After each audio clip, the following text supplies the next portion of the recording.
picture of the sample house. The first sample house was open to the public. 211 people went through the sample house located on Nisley Drive, close to the playground. The initial house of cost was as low as $9,995, and the beef is not included. I'm not sure that's even in there. My parents' quiver was full. 4 children, 2 girls, 2 boys. My sister Shirley is on the left. My brother Donnie is on the right, and my twin Ray and I are in the center. With 4 children came 4 future street names. Since Shirley's the oldest, she got Shirley Drive and Shirley Circle. Donald Avenue was named after my brother Donnie. Faye and Ray roads after us twins. My mom's middle name was Sarah, so it was Sarah Street because there was already an Ann Street in Middletown.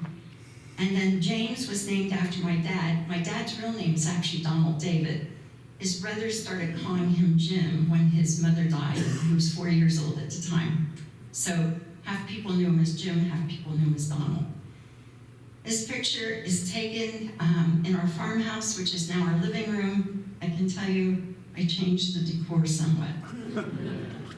As far as the name of Shope Gardens, my mom had a garden, so the development was called Shope Gardens. Now that Dad was in the building business, in 1954, he went to see Ed Nisley, who owned a farm on Rosedale Avenue, to make an offer. Mr. Nisley declined the first offer made, knowing that other men were interested in the Nisley farm. Dad decided to up the ante, and he made a second offer, and it was accepted. Dad put a deposit down on the farm. The final arrangement was that Ed Nisley would farm it for 1 more year. Dad's purchase price was $90,000. Mr. Nisley almost reneged on the deal out of concern that Dad was overextending himself, but Dad reminded him that a deal's a deal. So on August 30th, 1955, the sale was finalized. My 2 uncles, Harry and Layman Shope, helped Dad farm the land. At that point, Dad was farming, building houses, and driving school buses on the side, which is probably why he was never home. Pretty much my mom raised us kids. The following pictures are pictures of Shope Gardens being developed. This picture shows ground being moved across from the farmhouse in preparation for building. If you look at the right-hand side of the picture, you can see the cupola of the Star Barn. And of course, we all remember the Star Barn. This picture shows utility lines being put in on Nisley Drive.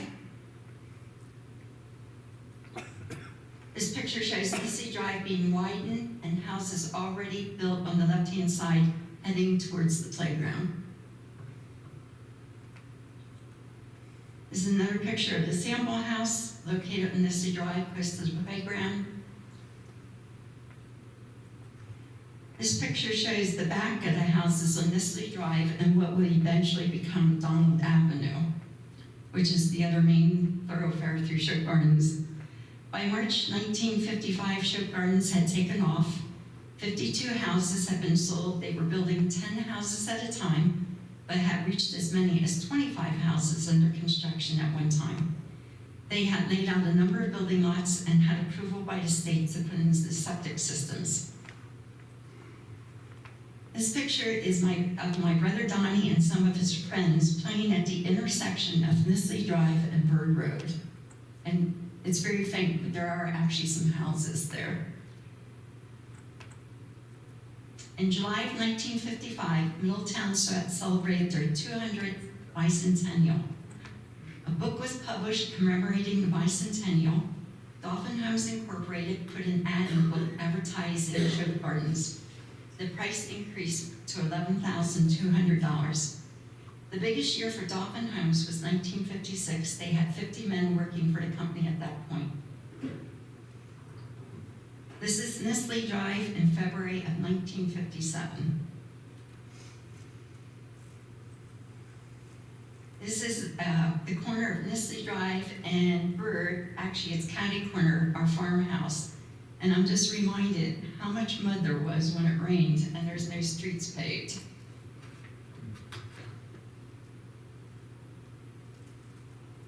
These 2 pictures show actually the paving going on.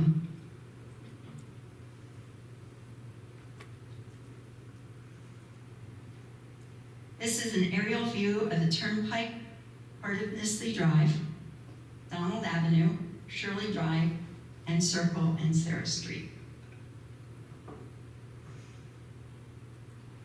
The west side of the gardens was yet to be developed.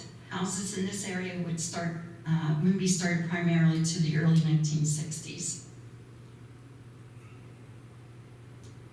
Dolphin Homes Incorporated continued to develop Shope Gardens in the 1960s and 70s, including the northwest area of the gardens behind the barn, Faye Road.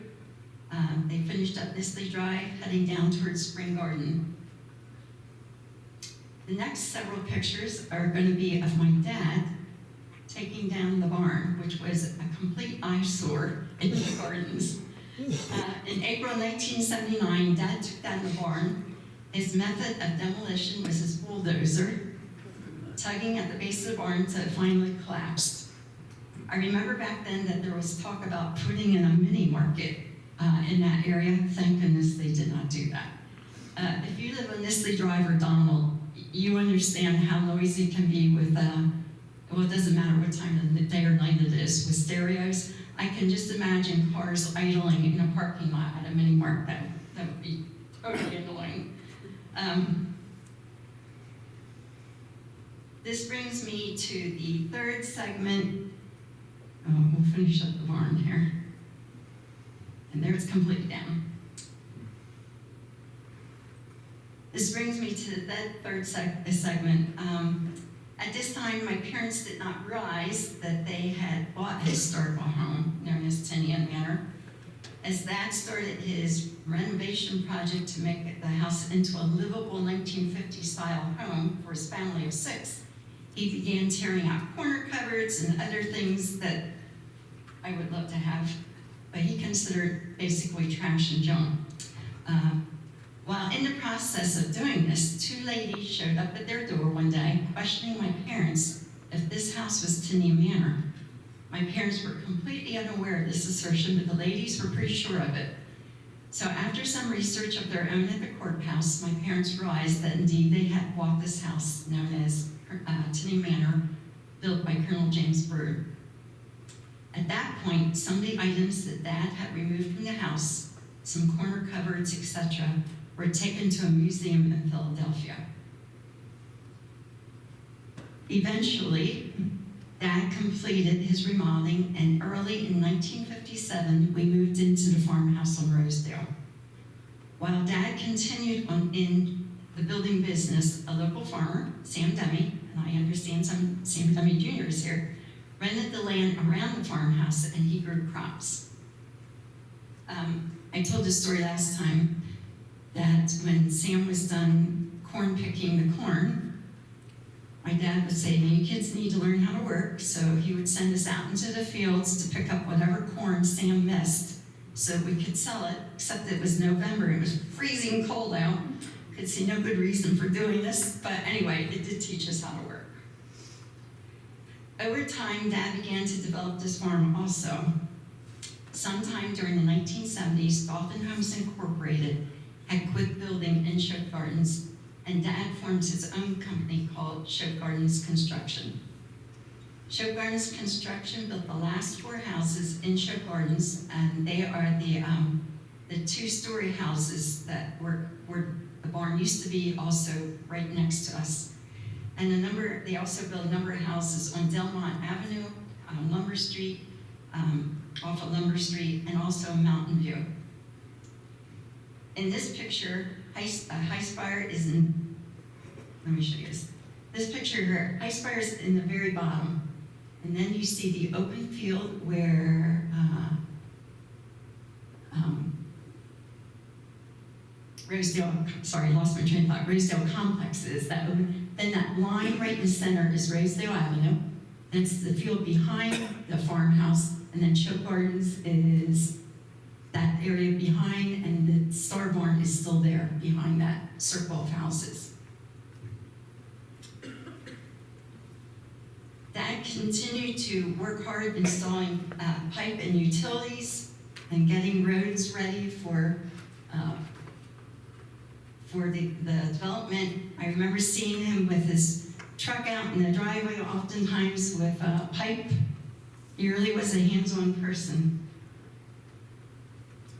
Initially, it was primarily townhouses along with a few single homes.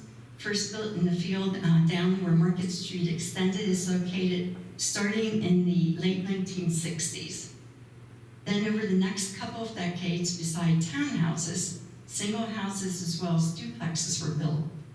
And there were a number of approved builders who built homes in what we call Rosedale Complex, which is the field across from Tinian Manor. I remember also there was a section of the field that was very rough and Dad needed to be able to mow it. So one day he said, all right, all you kids need to go down there and we're going to walk the field and pick up rocks and any big stones so I don't hit it with the mower. So that's what we did that day. We spent the day picking up stuff, and my sister brought hot dogs, and we had a family reunion out of the trunk of her car. And we thought, wow, this was pretty simple. So we never forgot that because it was a very impromptu get-together, but we got the job done. These are some ongoing townhouses.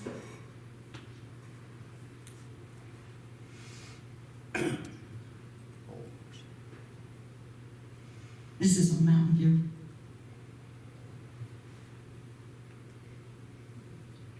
Well, let me show you, finish this section.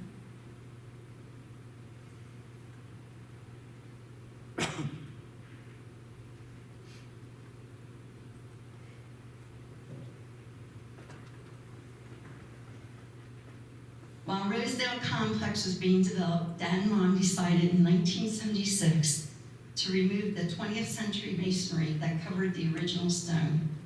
They had it repointed in an effort to restore part of what was the original exterior of Tinian Manor.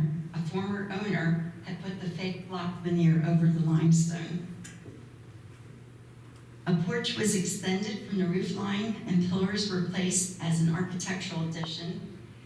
As I mentioned before, during the repointing of the limestone, an exact replica of the gate at the cellar's outside entrance had been made because Dad had thrown the original one away. Several other things happened in 1987.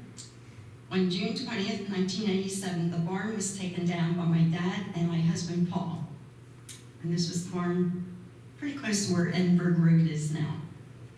The demolition of this barn was the same as the demolition for the Shope Gardens barn. All you need is a bulldozer and a man known for having 9 lives. The first barn on the Nisley farm was damaged by a storm, so this is actually the second barn, and it was rebuilt in 1898.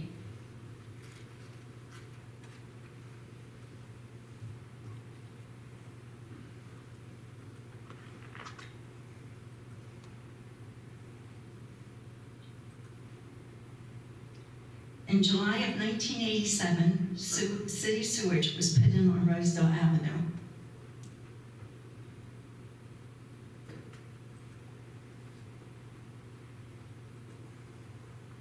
Also in 1987, the Church of the Nazarene was built on the corner of Rosedale Avenue and what is now known as Baker Avenue.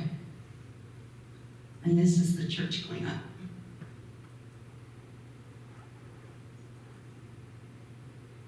In the 1990s and the 2000s, in the area behind and around Tinian Manor, known as Colonel James Burd Estates, this was developed. This house is at the corner of Rosedale and Edinburgh Road, the house I just showed you, sorry. It's approximately where Edinburgh Road is now, and Edinburgh Road was named because of where Colonel James Burd was born, which was Edinburgh, Scotland. Dad would develop a section of the land at a time, since there's a big difference in taxes for land that's deemed as farmland versus land that's deemed as building lots. In 1993, Dad donated 10.5 acres of the farm to Garden Chapel in memory of our mom, Ann Shope, who died in 1991. Our church had been looking for affordable land in Lower Swatara Township, which was difficult to find. The money Garden Chapel had saved to purchase land could then be used for the construction of the building. Unfortunately, we had a number of men and women who volunteered lots of hours in doing all kinds of work at the church. Excavation work, they did the roof, painting, cleaning, some of the woodworking. And in the rest of the years, the rest of the field started to be developed.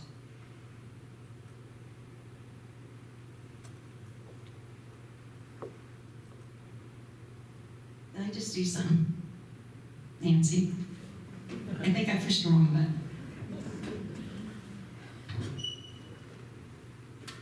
I did push the wrong button.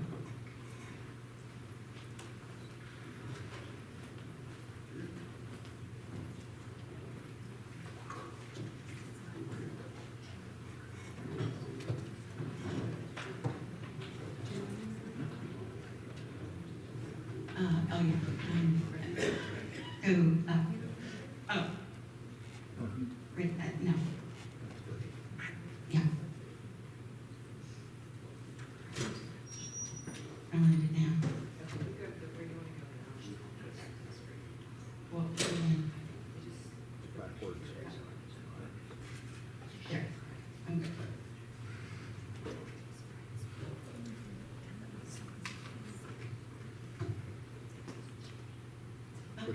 Push the same button. You must push the same like this. Here's a plan. Oh, okay. I'd like to give a final tribute to my parents, my dad and mom. When I look back on what Dad accomplished during his lifetime, the hard work, the long hours it took to do what he did, I don't think you really appreciate it until you're older and an adult.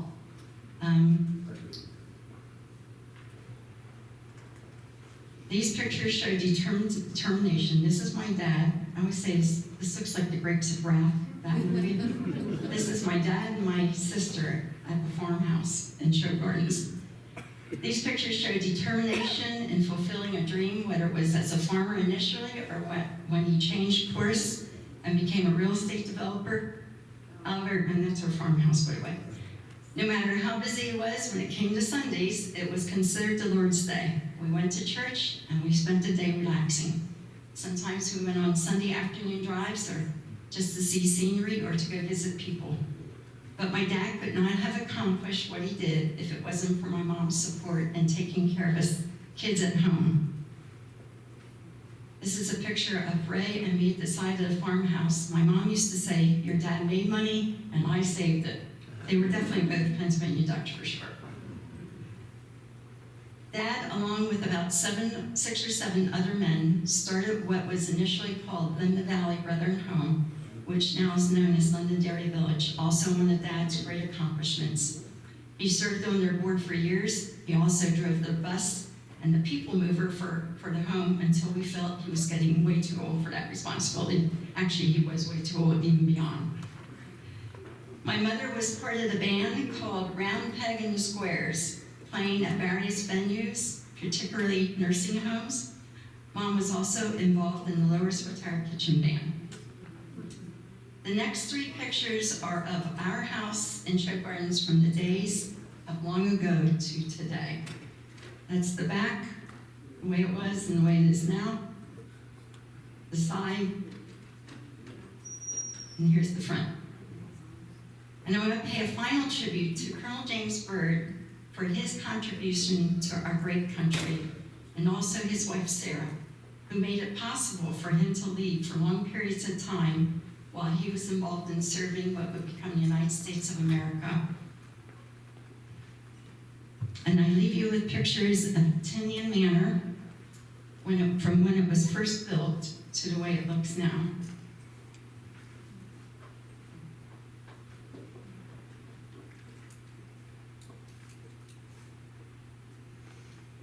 And as far as any personal things, the 2 personal things that I remember most that stick out in my mind when I think of the limestone house is, and I probably mentioned this before, I don't know how many of you have 1,000 acres in your house.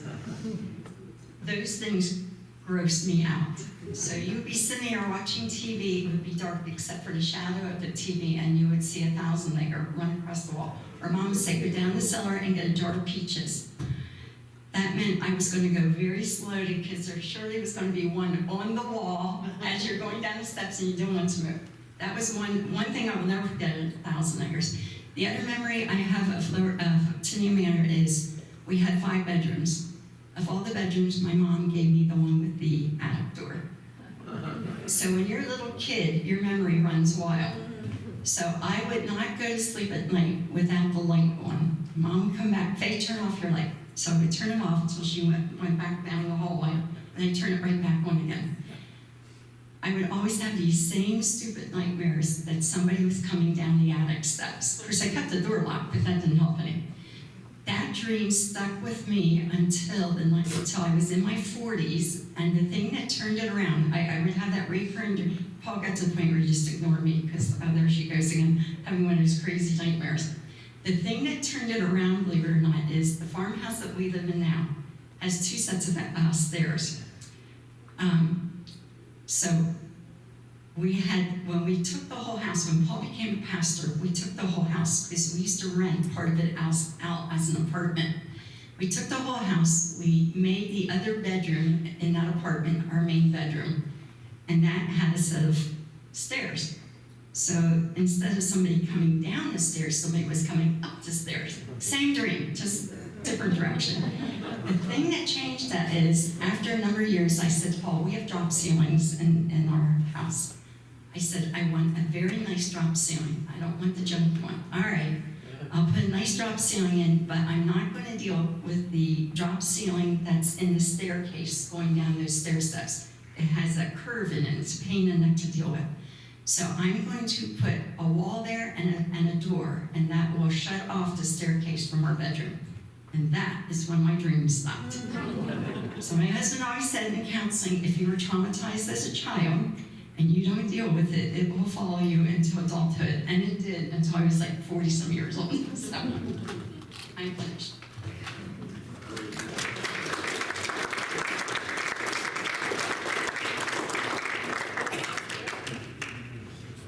Does anybody have any questions for Faye? I mean, I do. My first one, let me just turn this on, is about the barn. You said, was there original barn to Tinian? Yes. Well, the original barn had been there for 80-some years. And then it's the second one, was there for 80-some years. So I don't know if there was an original barn at the very beginning. I kind of doubt it. When it was built in the 1700s. Where did they put up their horses, carriages, and people that visited? Hey Ruth, you didn't dig that back far enough. I don't know. Does anyone know They would have had to if put there them was an somewhere. original barn to Tinian? Any other questions for Faye? You mentioned that the builder of the Tinian made furniture. Did any of that ever survive? I know that there were corner cupboards. I don't know that he built the corner cupboards, and I don't know about the other furniture that survived. I don't know that. I just know that, and my brother Ray did try and track down the museum in Philly where they took some of the corner cupboards. He could never figure out which museum it was. So, but we do know that initially it went to a museum somewhere. Other questions? I can be heard. Right. We're getting on. Which house at the bottom of Nisley was the show house? At the bottom of The model The home? corner. Oh, yeah. Right As at you're the going back around side. the corner, Okay, right at the playground, it's on the curve. thank you. There was a lady who lived there for years and years, and she sold it a few years back. It's a little hairy looking now, but anyway. Other questions for Faye? No, comment is what she didn't tell you is that the day the sample house opened in Shope Gardens, December 3rd, 1954 was the day her and her brother were born. Yeah, so Dad had a busy day that day, which means I'm almost 70 years old, if you haven't figured that out yet. All right, I have 2 comments before Faye finished. First is, does everybody know about the resolves of Middletown, the resolves of independence?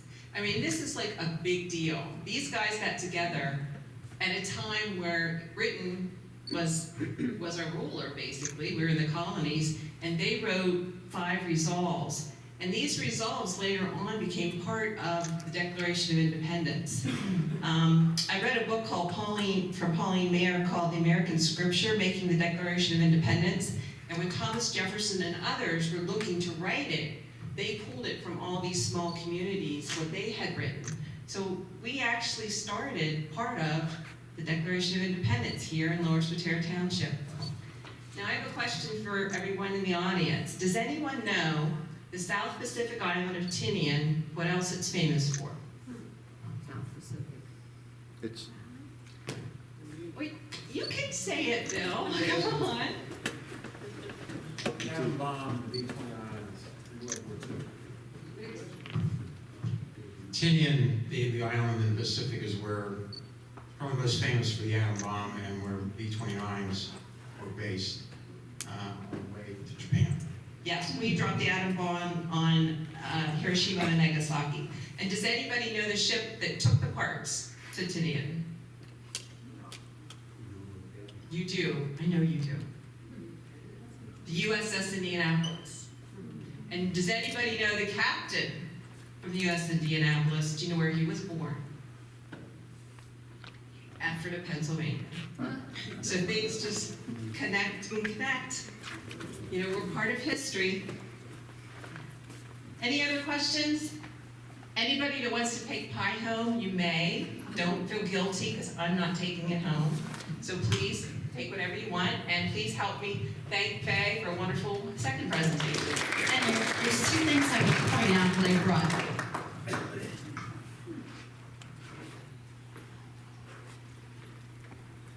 My parents, for a Christmas present one year, for us 4 kids. How many remember Peg Freeborn? So you know she was an artist. So she had painted 4 pictures, and I think we drew straws. I'm not sure how we each got, but she did a spring, summer, fall, and winter of Tinian Manor. And I got the winter scene. So this is done by Peg Freeborn in 1988. And then the other thing I want to mention, and Dave had asked me about this book. One time I went to Straits Orchard, and Cheryl said, "Hey, I want to tell you, there was a lady in here today, and she had a book, and it has pre-revolutionary homes in it, and the Straits home was in it." And she said, "So is your old house that you grew up in?" And I said, "Really?" So she told me how to get a hold of this. And this book is very well done, and it's homes in the Hershey, Hummelstown, Lower Swatara. I think there's one on Colebrook Road, Goodyear Road. Anyway, pre-revolutionary homes. He asked me if it's still in print. I did go online and I saw that it is still available. I think I paid like $40 for it way back. But it's definitely an interesting book. And ours is in there. That's the one picture I got. It was well taken. It is page 18. If you want to take a look at this book, feel free. Some are just in Dauphin County in general. But this is Tinian Manor. And once in a while, if you go to the Middletown Library book sale, they'll have copies of that. They can pick up for a couple bucks.